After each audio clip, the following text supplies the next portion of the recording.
Hello, welcome to the first of the lecture series in AP Dual Credit Psychology.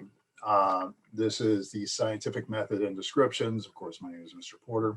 I'm with you, and this is the limits of intuition and common sense, scientific methods, types of studies.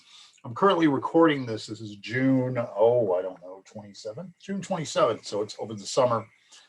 Before the school year starts, for full disclosure, which obviously I probably mentioned in class, I would think up until this point, if I could see into the future.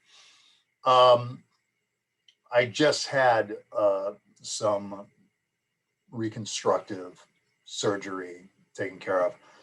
So if there is a difficulty in my speech, please kind of look past that. And hopefully this gets better as we move forward, because part of this I'm doing because I want to get it out of the way before the school year starts. Not out of the way as if it's not important, but part of the reason I'm doing this is because I'm trying to reconnect my neurons with my own brain plasticity and teaching myself to talk again as a therapy, if you would.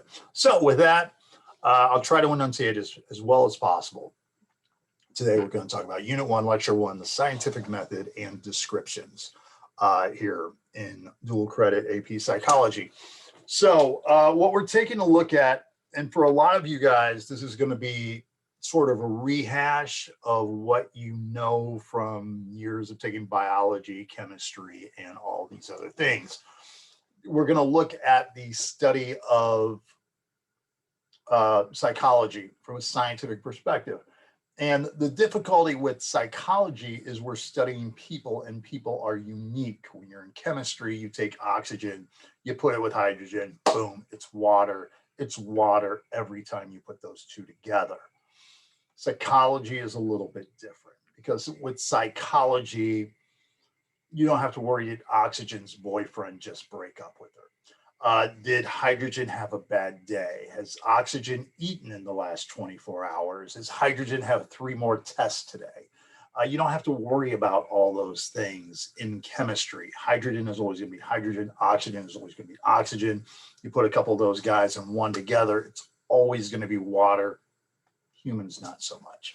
So the first thing that we have to look at when studying humans is to realize that we are human in studying them. And one of the difficulties with psychology is a lot of stuff that I'm going to say in psychology, you're going to go, well, I do that, or duh, blah. You know, it seems to make sense, and that you don't do that in other classes. But there are limits to human intuition. For example, if you take this first little statement right here, if you fold a piece of paper on itself 103 times, how thick would that piece of paper be? If I went 1, then I went 2, and then I went 3, it would have to be a fantastically big piece of paper. But if I did this 100 more times, how thick would this piece of paper become? The question does, you know, it went from, you know, being this flat right here. Well, here, let me get this piece of paper. So we go from here to here. All right. So what's 100 more times? How much more does that become? And some of us would think, well, it'll become this thick or that thick, or maybe as high as the room, or maybe even as high as my house, or whatever else the case may be. And in reality, your answer is it would actually be 800 trillion times the distance between the Earth and the sun. Now, that's kind of hard to wrap our minds around, because, again, it'd have to be a phenomenally big piece of paper. But also, that's a huge distance that we can't just look at and comprehend. But what we have to do is we got to kind of work backwards. You know, the 103rd fold was worth 400 trillion. The 102nd fold was worth 200 trillion. When you work your way backwards, maybe it makes more sense. Here's a mathematical problem. How big does a group need to be to have a 50% certainty that 2 people have the same birthday? Now, as someone who doesn't really do a lot of math myself, you know, I stopped tutoring my daughter at about algebra 2. A lot of us would look at this and we would go, well, there's 365 days in the year. It's a 50% chance. What, half those days, 180, whatever. We would think a group would have to be that big. But in reality, once you have 23 people in a room, if I got 23 people in that room and 23 people in that room, odds are in one of those 2 rooms, 2 people will have the same birthday. And that makes no sense to me. And in a room of 75, there's actually a 99.9% chance, which is half of the 180 whatever that we thought it would be. That makes logically no sense to me. But I have had students who are experts in math, one of the guys studying in Oxford right now, who have sat there and go, well, here, and there's like a sigma sign or whatever, and they swear to me it's true.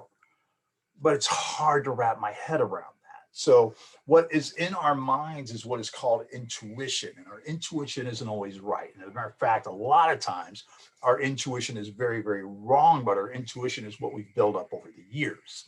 Some of it based on truth and honesty, and some of it based on what makes us feel better. So we got to kind of wipe away all the pride that we have as humans and kind of study psychology like that. So hindsight bias is actually one of my favorite terms because it's very easy to draw the bullseye after the arrow is already stuck. I love that quote.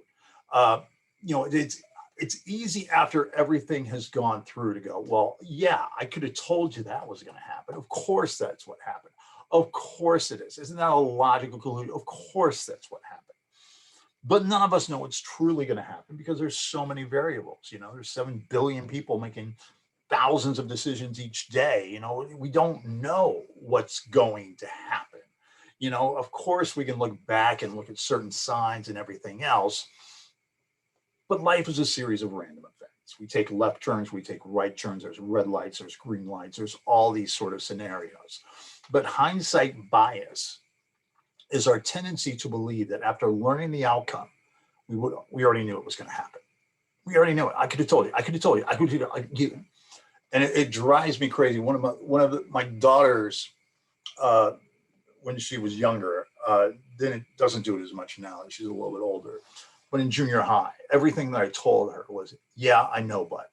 Yeah, I know, but. Yeah, I know, but. There's some things you just don't know. You do not know.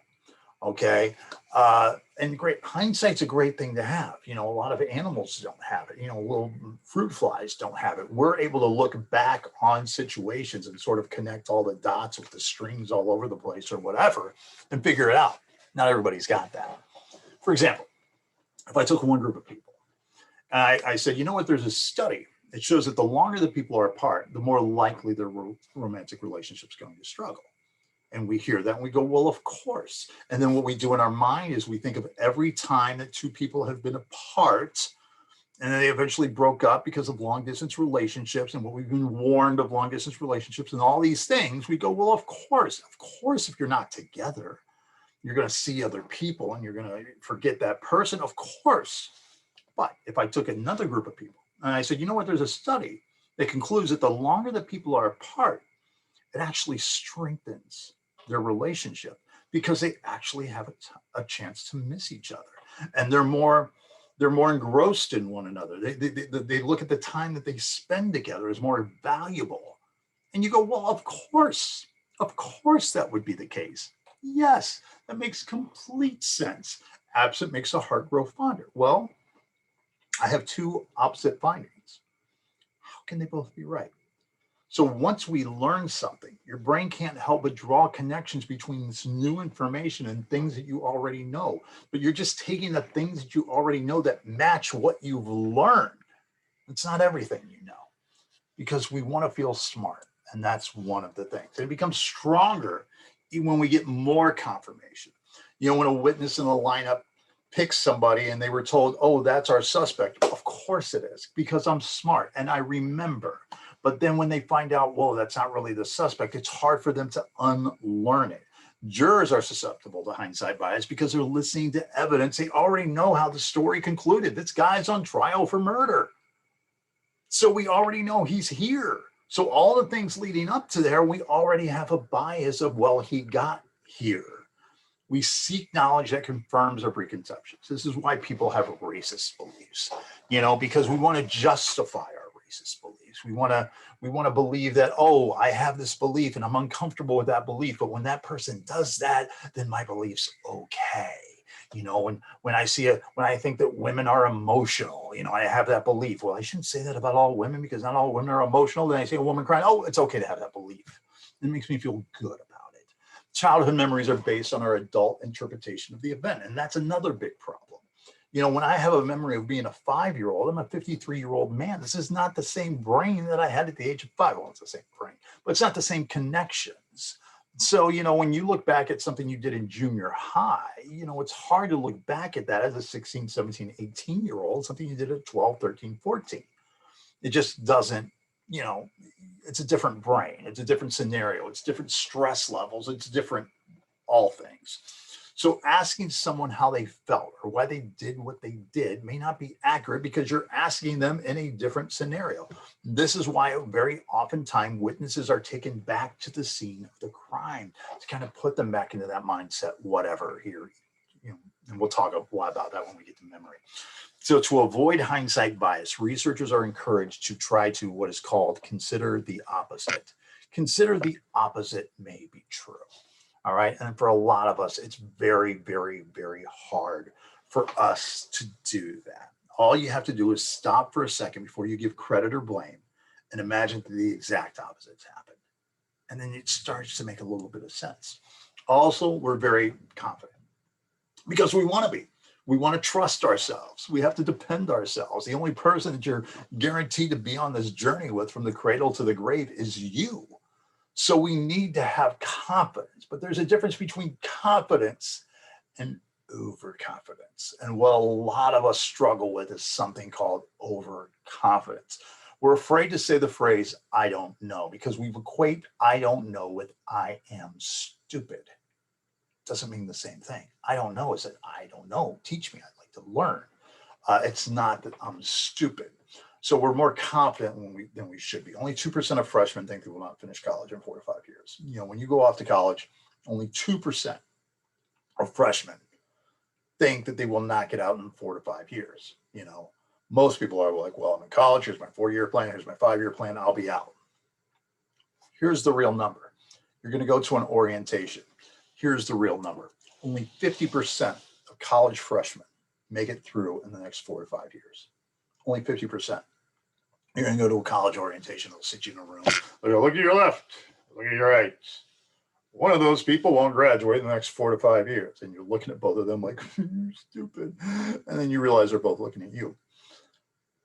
But that's true. You don't know what's going to happen. You don't know if maybe you're going to get a job. Maybe you run out of money. Maybe somebody gets pregnant. There's a lot of things that can happen that you're not going to know to be true. It's my dog. I'm sorry.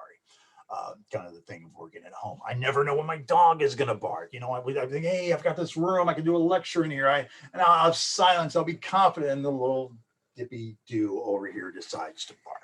You know, driving home after drinking. I'm fine. What are the odds I'm going to get caught? Well, again, if you don't drink and drive, your odds are significantly lower than if you do take that chance. Teen pregnancy.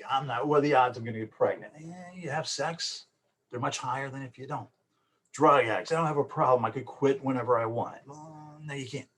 Okay, we assume that since we can look something up, and this is sort of the Google problem of overconfidence, because we think I can look it up, so we think that we have that. You know, just because we can look it up doesn't mean that we know it. So we fail to draw a line between what is inside and outside of our knowledge base. You know, we don't know what we don't know. 5-year-olds ask why when they're young because they know they don't know. You know, why is the sky blue? Why is there atmosphere? How does racket pinion steering work? They know they don't know. When we get older, we don't say, how does it? Because when we think that when we say, how does that? People go, well, you don't know how that works. And we'll be judged and all these other things. So we're like, it's okay. I can look it up later. So when you combine overconfidence with hindsight bias, we become very dangerous. You know, I would have won if only. I would have been right if only I had. I would have passed that test if only. Yeah, but you didn't. You didn't. But I don't want to admit my problem.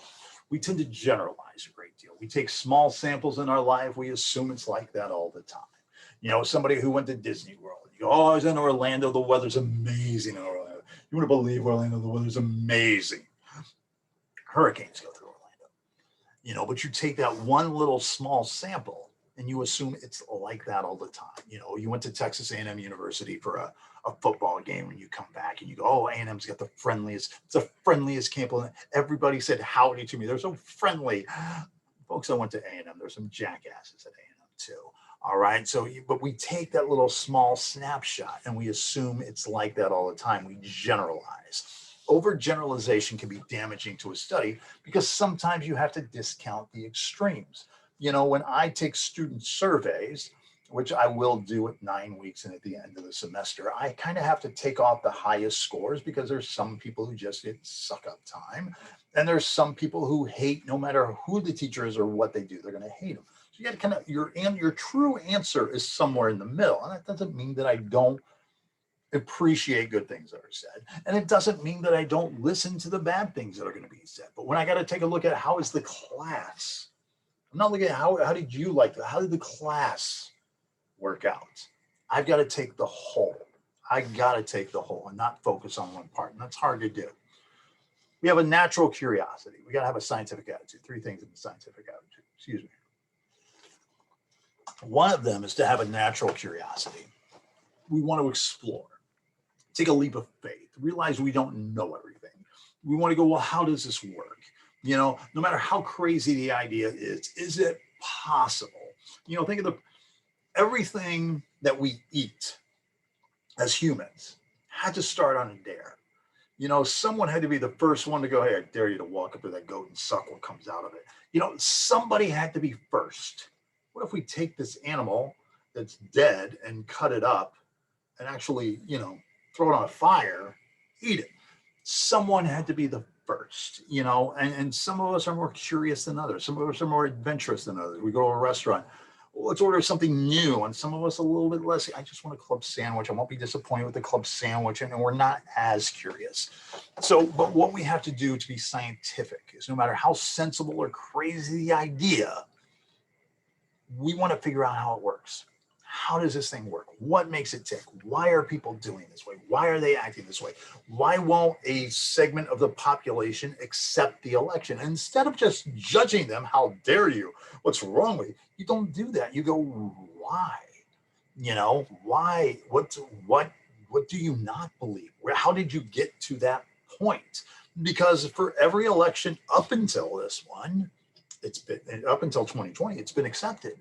What's different about this one? We want to be curious about it. So curiosity is extraordinarily important. Be a little bit skeptical, not cynical, not questioning everything. Why? Don't do that. But a little bit skeptical, willing to question any claim of truth, ask for clarity, look for consistency. You know, to believe with certainty, we must begin by doubting. How do we get here? How do we know? You know, where are we where we're at? You know, once we understand the why of everything, then everything is forgivable. Well, of course, it's not really true. But we just got to ask ourselves why. And when we're curious and we're questioning things, and then we're skeptical of how we got there, it really becomes sort of a fascinating look at things. And especially when we're talking about humans. You know, humans are amazing. You know, when you take a look at something simple that we don't even think twice about, like what year is it? When I'm doing this video right now, this is June of 2021. And then you go, well, why is it 2021? Where did we start from? We started from a 0. There was a year 0. Well, how did we all agree on a year 0? Because it's not like the world's just been around for 2,000 years. It's billions. So how did we get to 0? And then you start to go in and there's Christianity, and Christianity becomes a dominant religion. And even at the year 3 or 5 or 32, it wasn't year 32, it was something else. But then you take this one group, and then this one group becomes socially dominant and influential throughout the world. And I'm not saying it makes them more right or wrong, but culturally, so dominant that every other group in the world goes, okay, we'll agree with you with what year it is. And we'll all write it on, you know, documents or taxes or whatever else. It's really sort of fascinating that everybody just sort of dropped what they were doing and all merged and are accepting it's just the same year. That's really kind of amazing. Well, how did we get there? And was that the right thing to do? And was there another way it could have gone? So skepticism is very, very important in psychology, but not cynicism. And humility. I could be wrong. I could be wrong. I could be wrong about everything that I've learned. And that's why you want to keep learning. You know, I'm right now casually reading this book right here by Robert Sapolsky. It's called Brave, and I take notes in it as well as I'm reading it because I don't know everything about psychology. So why wouldn't I go to this professor from Stanford University? And it's a brilliant book, by the way. Why wouldn't, and I've got other books of his over here as well, not that I'm hawking his books, but even though I have a master's in psychology and I have the qualifications I need to teach intro to psychology to you, I don't know everything. And I want to be able to look at things and go, oh, wow, I might have been wrong. I don't know everything about me. Yeah, you know, I'm me, but I don't know everything about me. I have blue eyes, but I don't know why I have blue eyes. And I've got to have a little bit of humility there to understand that, yes, I don't know that. All right. Trust the rat. The rat is always right. And when it's replicated, it's better and better and better.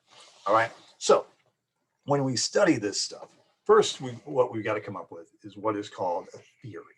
All right. So we're doing scientific studies. We got to come up with a theory. And the theory is basically what we sort of believe to be true. It's sort of my beliefs. If I have a theory of people and their personality, people who have a better personality. Let's say I have a theory that people who grow up with a better personality and are more friendly were people who grew up less attractive. Because when you grow up less attractive, then you're not getting as much attention from other people, whereas attractive people just get attention anyway, so they didn't have to develop their personality as much. So I want to say that people who were unattractive when they were younger actually developed a better personality to overcome their lack of natural attention that beautiful people were getting. That's a theory. Okay, so basically I want to say I predict observable behavior. That person has a wonderful personality, so I am assuming that they were unattractive when they were younger, whatever. That's a theory. Okay, low self-esteem feeds depression. I see people who are depressed, and I also, in talking to them, notice they have low self-esteem. So I think that low self-esteem feeds depression. That's a theory. It's a belief. It's just a thought. It's an idea. It's a theory. But then if I want to test it, I need to do what is called a hypothesis. And a hypothesis is a prediction that will prove this theory. People with low self-esteem are more apt to feel depression. So what I'm going to do is I'm going to put a study together. I'm going to administer tests of self-esteem. I'm going to administer tests of depression and see if a low score on one predicts a high score on another. You know, if you go back to the beauty study, I could take pictures of people, you know, take a bunch of people who are in their 20s and have them bring to me pictures of them when they were 12. And then I could have people rate those pictures of them when they were 12. And then I could have people rate today their current personality. And there's a lower number when they were 12, predict a higher number when they're 22 on their personality. You know, I can't take what they look like today. I got to look at what 12 and during that development, whatever. Okay, so this is the scientific method. My hypothesis is taking my belief, my theory, and figuring out a way that I can study it to be, in fact, true. Because what I'm looking for is a relationship between two variables, at least two variables. Sometimes we have more. So the goal of the hypothesis is to predict prior to research what the relationship will be. And then what we're going to see is, will the hypothesis, in fact, be true? You know, my hypothesis states that sleep will boost memory. And then I do a study and I have people deprived of sleep. And then I have them do a memory test. I will see, is my hypothesis true? Now, sometimes with our humility, our hypothesis is actually false. And there have been great studies that have proven the opposite of somebody's hypothesis. One person had a hypothesis that our memory fails us when we're stressed. Our memory becomes worse in times of stress. So then they did a study. They took people and they had them look at a bunch of pictures. And one group put their arm in a bucket of water, you know, average temperature. And another group of people put their arm in a bucket of ice cold water. And that ice cold water release cortisol and other things, and stress responses, and the amygdala goes off and everything else. And they thought that those people with their buckets in the ice cold water would actually have a worse memory when trying to recall those pictures a week later. But the opposite was true. Their memory was better because since they were under such stress, their brain was going, it's a bad situation. I don't want to be in this situation again. All right. So again, we got to have that humility with our theories and our hypothesis, okay? Because the study of the human mind is often missing the tightly controlled experimental conditions. And when we do an experiment, which we'll talk about more in the next lecture, we're trying to control all things to go, if this is the cause of this, not just can this predict this, is this the cause of this? So when we're looking at doing a study like this, we got to come up with what is called an operational definition, excuse me. An operational definition is basically the recipe of how we're going to produce a study. Because the goal of any study to be a true study is that those results can be replicated. You know, that if I push the brake on my car, it will stop. You know, each time I push the brake, it will stop, so I can trust that. Same thing with a study. If I say people who have this level of attraction are more successful in job interviews, I need to replicate that study that happened 5 years ago today. It should be able to be replicated 5 years from now. It should be replicated if it's done in Seattle, Washington. It should be able to be replicated if it's done in New York City, if it's done in Hempstead, Texas, in order for it to truly be a good hypothesis. Okay, so the operational definition is the recipe, and what I do is I want to repeat it. For example, think of it as a cookbook. For example, if I was going to make lasagna, which, by the way, ironically, I'm having lasagna tonight. It's just a frozen lasagna, put it in, no problem. But let's say I wanted to make a lasagna from scratch. So I go to Bobby Flay. Bobby Flay has a, well, I guess I'm pointing to the screen. I guess it would be down there. Bobby Flay has a cookbook, All-American cookbook. And in it, he has a recipe for lasagna. So if I follow every step that Bobby Flay has in his recipe, technically, theoretically, my lasagna should taste exactly like Bobby Flay's. Here's the problem. Will it? And of course, the answer is no, it won't. And the reason it won't is because of all these variables that are outside the situation. Him and I don't have the same pots and pans. Him and I don't have the same kitchen utensils and all these other things. Him and I are not going to go to the grocery store and pick the ingredients exactly the same. You know, when it says 3 tomatoes, I'll pick 3 tomatoes. He's going to know how to pick tomatoes in a way that I don't. Yeah, I don't understand. I go to the grocery store, you see people molesting fruits and vegetables. I have no idea, dumping the water around. I don't know what they're doing. But anyways, he's going to know how to pick this stuff. You know, if his recipe says brown the meat for 10 to 12 minutes, I'm going to brown it for 11, you know, right in the middle. He's going to brown it until it's done. If it's done in 8, he's going to stop at 8. If it takes till 14, he's going to go to 14. So as a result, you know, I'm going to cook it until the cheese bubble. How much does it have to bubble? So I'm going to make sure that my lasagna tonight is good because it's a frozen lasagna. So it's been done at this factory where it's all produced the exact same. You put it in the oven, you can't screw that up. But if you make it by scratch, you leave all these variables. And that's one of the problems. You know, intelligence may be operationally defined. With an IQ test. If someone has a 105 IQ, that's definitely defined versus someone who has an 85 IQ. And we'll get into IQ tests in a few months. You should get similar results no matter how often you do it. But if I'm doing a study here, studying happiness, what's happiness? How do we operationally define happiness? Are you smiling 3 times an hour? Are you taking a survey and you score over this amount on the survey on a scale of 1 to 10? What is your happiness? You know, is it a 9 now? Was it a 7 before? So it makes you happier. Is going up 2 enough to be happier? Or just going up 1 enough to be happier? We gotta operationally define what's going on, the level of endorphins in your system, whatever the case may be. All right, so it's very, very important when we're talking about an operational definition. Again, let's say I'm doing a study on alcohol impairs your driving ability. Okay, so you have people drive a course and then you have them drink and then they drive the course again. And ensuing the course that they drive again, they knock over 3, let's say there's 50 cones. The first time they knocked over 13 of them, this time they knocked over 16 of them. Is 3 more cones enough to be able to say that the alcohol does in fact impair your drinking? Because again, we have all these other problems, because when you drive the course, for a second time, you drove it sober. Now you drive it drunk. But now when I drove it sober, I didn't have the experience of driving it before. So there's all these confounding variables. But is 3 cones, is that impaired versus someone who knocked over 31 more cones? How do we operationally define impaired driving? Study that a pill can alleviate depression. Well, how much does the depression have to be less in order for it to be alleviated? All right.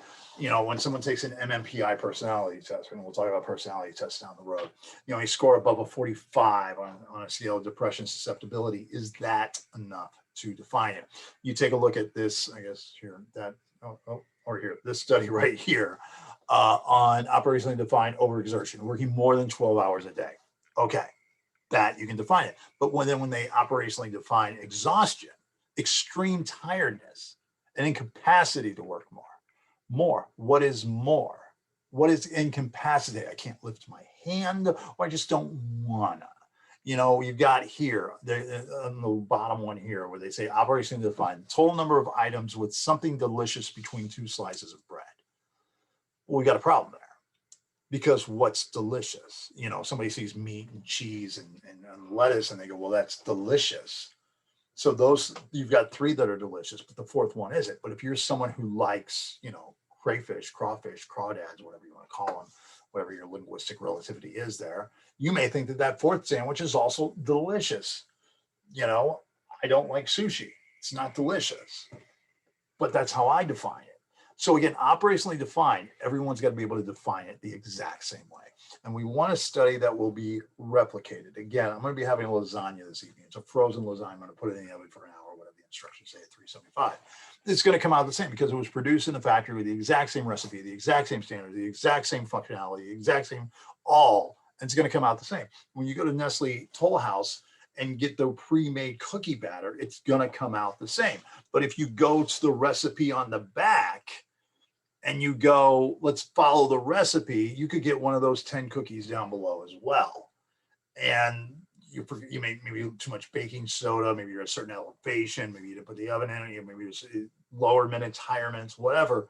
Those aren't all the same cookie. I mean, they're all chocolate chip cookies, but they're all not the same cookie because the study wasn't replicated. 2018 study actually tried to take 28 major findings from the past, from 70 to 2004, and replicate them, and only 50% of them were actually being able to be replicated. Studies like those exposed to words associated with the elderly walk slower. If I talk to you about the elderly, you're going to start to act elderly. Those that practice power poses took more risk because their adrenaline went up. People who wash their hands more often are also impacted more by disgust, and they're more morally judgmental and things like that. Only half of those studies were able to be replicated. 2015 attempt at replicating 97 studies only had a 40% success rate.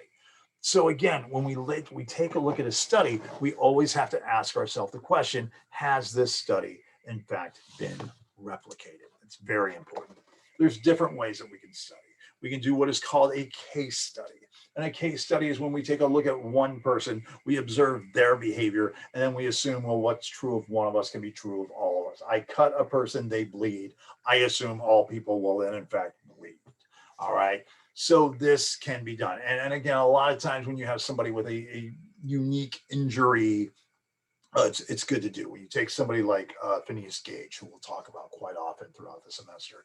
Phineas Gage was a guy working on the railroad back in the 1800s. Spike blew up, goes up his head, flies right out. And he's got a hole in the front of his head, and it goes through his frontal lobe, destroys part of his frontal lobe, and it actually affected his personality. It affected his morality. It affected, he swore more. Well, we can study Phineas Gage and his brain because this one accident happened to him. I can't take a bunch of subjects and go, here, let me just stab your eye. I can't do that. So let's take this one unique situation and assume what happened to him is true of everybody. That's good, but we're also kind of unique too. When Freud studies the ego, the superego, and assumes, well, I studied a couple of people who came in for therapy in the early 1900s. I assume it's like that for people in 2021. I don't know. Piaget studies a classroom full of kids and assumes all kids act the same. I don't know. Sapolsky, who I love, studied a few baboons, and he felt you could generalize it to the entire group of baboons. And not only that, also generalize it to humans. Pavlov studying a dog's digestive system, thinking that's the same as a human's digestive system. What is true of all of us can be glimpsed in any one of us. But again, there's also exceptions to the rule. You got to think who's getting therapy in 1905, and what do they know about therapy? And are they more susceptible to the doctor and all these other things? Just because it's true of one of us doesn't mean it's true of all of us. You like sushi? I don't, So the case study of you and sushi and what it does to dopamine and endorphin levels is going to be different than it is to me. So case studies can be good, but they can be bad. So another thing that we'll try to do sometimes is what is called a survey. And a survey is where you give a bunch of people questions and then you get their answers and then you see, okay, how did the results come out? Now, this is great, except how do you get people to participate? What's their value of participating? If somebody gives you a call right now, if someone were to get on the phone and give you a call right now, and it was a number you did not recognize, would you answer it? And most of us would probably say no. Well, most of us are going to be left out of the survey.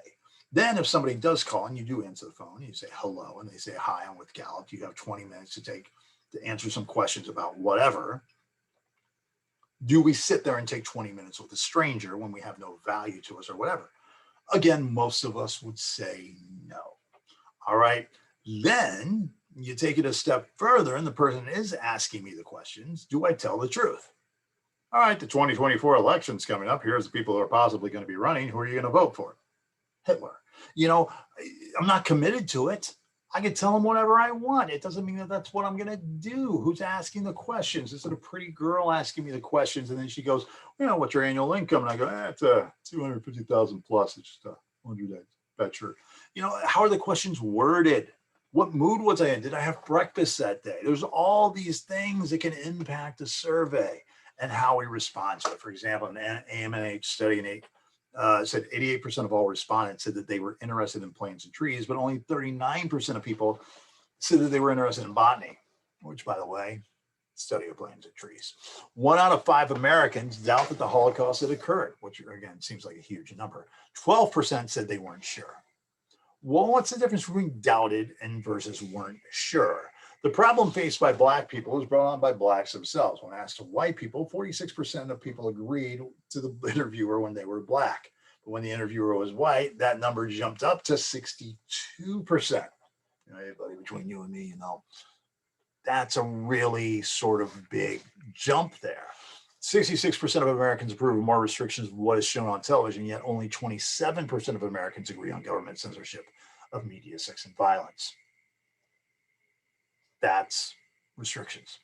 So it's kind of the same thing. And when you take a look over here at these questions, let me see if I can move myself. There we go. Oh, dizzy. If I give an inaccurate answer to a survey question, it's usually because I don't know the answer. The question's confusing. The question doesn't apply to me. And that's another big thing. If you ask a 16-year-old who they would vote for in the election, if they're not going to vote, what's it matter what my answer is? There could be a lot of that. How's it worded? This is from Fox Business News back in a couple of years ago, or actually about a year ago. How would you rate President Trump's leadership in the nation's fight against the Wuhan virus? Superb, great, very good. Not a lot of options there. So you got to watch out who's giving this survey. How did they ask the questions? All these particular things can get in the way. We have a false consensus effect. We tend to overestimate the extent to which others share our beliefs because we hang around with people who are like us and we don't want to assume that. We also believe that our group is bigger than what it actually is. If I were to ask you, and you'll see this on the outline right there, you don't have to answer this for those of you guys who are taking this class online, but a lot of times what I like to do is I like to ask people this question. What percentage of Americans are white? What percentage of Americans are Black? What percentage of Americans are Hispanic? What percentage of Americans are Asian? And what percentage of Americans are other? And what you'll notice there, and you can go ahead and fill in the numbers there if you'd like, and you can actually look up the real numbers. But what you'll discover is that most groups overestimate how big their group is. Blacks make up 12.5% of the population. Most Black people would say that they make up 30-40% of the population. Hispanics fall on about 17-18%. of the population. But you ask most Hispanics, they think they're 30, 40% of the population. Asians think they're 25, 30, and they're 5. Other, and then what the hell is other? What the hell is Asian? Is someone from India the same as someone from Vietnam? And are they the same as someone from Egypt? Is that all Asian? Why am I calling someone from Africa Asian? So it's really a weird thing that we have going on. The only group that underestimates their number is whites. Whites will go, who make up 60, 65% of the population will suddenly go 30. And it's always this fear, and they're going to take over and build things. So it's really kind of an interesting thing. We take examples of, I was watching a football game and 80% of the guys playing are black. So I would assume that blacks have a higher population. We have a false consensus, and we're not always factually accurate on that. So when we take a look at a population, the population is all the people in the group that we're trying to study. So if I'm trying to study the dating patterns of college women, then my population is college women. So I need to get a large sample size of college women. If I talk to 5 women in college, that's not going to be as accurate as if I talk to 50 of them. And it'd be more accurate if I talk to 500 of them. And you see the sample size over here that once I talk to, if my population is 1,000 people, once I talk to 900 of them, I'll have a 95% confidence. But if I'm talking about 100 million people, like who's going to vote, I only need to talk to 9,600 of them. I don't need to talk to 1 million people, because odds are when I take that, when I reach into this thing of marbles, the larger thing that I pull out of marbles, the more likely it is to be representative of what's actually in there. Now, sometimes what people want to do is they want to do what is called a representative sample. And a representative sample is when I take the population and I want my sample to look exactly like the population. Well, that's great and everything, but one of the problems with doing that is that now I'm manipulating. I go, if I sit here and I look at this one over here and I got, lions and turtles and rabbits, I don't know why, but then I hit, random sample and it gives me 3 rabbits and 1 turtle and 1, 2, 3, 4, 5, 6 lions. I guess the numbers are down here. Well, my lions are properly represented, but my rabbits are overrepresented. My turtles are underrepresented. Well, that's fine, but I can't go out and I go, I got enough rabbits, how many turtles? Because now I'm getting my hands involved. I don't want to get involved in pulling out my population. I want my population to be as random as possible. I don't want to sit there and get in there and manipulate and do all these other things. And that's what we tend to do. We oversample. When you talk about all these studies are done, most of these studies are done on college campuses. And as a result of most of the studies being done on college campuses, we're getting a large segment of our population from students who want credit in their intro to psychology class. They're the ones who are studied more often than anything. 2008 study of 4,000 articles over 20 years found that 95% of the subjects came from the US, Europe, and other English-speaking countries. That's only 12% of the population. So 95% of the subjects and studies are coming out of this 12% of the population. 68% are coming from the US. 2/3 of them are in college. Not everybody's going to college.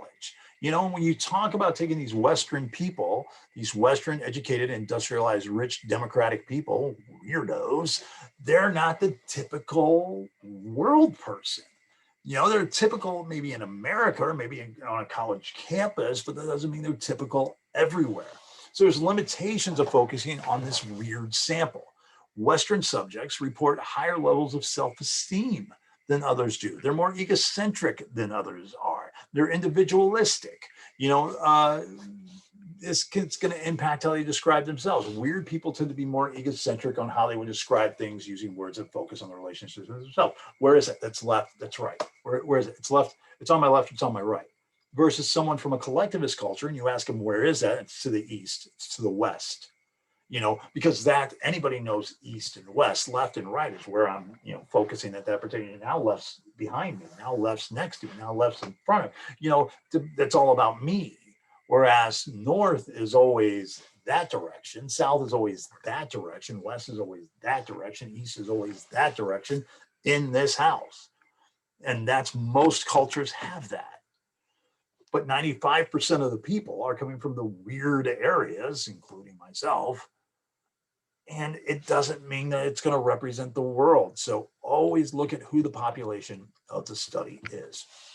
There's also a couple of different types of studies we can do. There's what's called a cross-sectional versus a longitudinal study. A cross-sectional study is where I take, let's say I want to know the reaction. I have a theory that reaction time slows down as you get older. All right, that's my theory. So let me take a 15-year-old.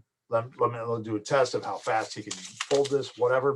And then let me take a 65-year-old, see how fast he can fold that. And let me compare the 15-year-old to the 65-year-old. And I'll say over 50 years, your reaction time slows down like this. Whatever. That's a cross-sectional study. You take a bunch of 15-year-olds, compare them to a bunch of 65-year-olds. Now, the problem with that study, apples and oranges. The 65-year-old, when he was 15 50 years ago. And growing up in 1971 is not the same as growing up in 2021. There's more video games today. There's more phone today. Your brains are more active today. You're smarter today than any generation before you. So to compare today's 15-year-old to today's 65-year-old is not the most accurate study in the world. So what we'd like to do is what's called a longitudinal study. Let me test this person at 15. Then let me test them at 25. Then let me test them at 35. Then 45, 55, 65. That's going to give me my true answer. So longitudinal study is take the same person and study the same person over time instead of comparing this person to that person. This is an apples to apples study. Longitudinal study, the best study. You see a study as a longitudinal study, give it an extra little read, whatever. Now, the problem with a longitudinal study, it takes 50 years or however long you're part of the study or whatever. Okay, it's great, it's reliable, it's more in depth and all those things. It takes forever, it's more expensive, your sample's smaller, you could lose members of your sample, they could die, they could change their address, whatever. Longitudinal studies are great, expensive, take forever. Cross-sectional studies, maybe not give you the greatest data, but I can get it all at the same time. I have a really large sample. If I have a really large sample, that should cross out for any sort of individualistic things like that. So there's advantages to both. Longitudinal, you might want to go with a little bit more. All right. Last thing. I think it's the last thing here. Yeah. This is the last thing. Last thing to cover in this lecture is something called naturalistic observation. Naturalistic observation is to take a look at somebody in their naturalistic state. Okay. If I want to take a look at puppies, my puppy, come here, puppy. This right here, this puppy is my dog. To look at her, this is not a naturalistic state. You love me. This is not necessarily a naturalistic state. Now, to just see her as she's going through, that would be natural. But then when people show up, she's going to start barking. If she gets fed, and that's probably what she wants right now, she's probably up here begging to be fed. All these things sort of get in the way. Reality television is not naturalistic observation because you know you're being watched on TV. All right. Some people would go, well, like a show like The Office, assuming those people were real, eventually they forget about the cameras, whatever. It's not real when the camera's there. The guy, Steve Carell playing Michael Scott used to always say that Michael Scott was always assuming that Jennifer Aniston was watching and she would be impressed and be a date. Now, if they're doing one of the things where they're like 3 rooms over, they don't know the camera's there, maybe that's more naturalistic observation. Reality television is not naturalistic observation. Now, looking at somebody's social media a little bit more, take a look at the Twitter messages. And if I take millions of people's Twitter messages and I see at midnight, they tend to be more positive. In the middle of the day, tend to be a little more negative, a little more positive. I'm taking a look at that, when I'm taking a look at Facebook posts and they tend to be more positive on the weekend than they are. That's naturalistic observation. I'm seeing someone in their natural habitat. If I'm seeing somebody, I want to see how they sack groceries. I'm up in the office looking through the mirror. They don't know that they're being watched. But if I sit there and go, okay, there's groceries, there's bags, go. That's not naturalistic observation. Okay. But again, naturalistic observation, great at describing behavior, very limited in explaining why they're doing it, because once I get someone to explain it, then they know they're being watched. And a little bit of a problem with that. Okay. That gets us through the first lecture. This one went about 49 minutes, a little bit long there compared to what it normally is. But that should get us through the first one. So we will be on Unit 1, Lecture 2 tomorrow. Have a good day.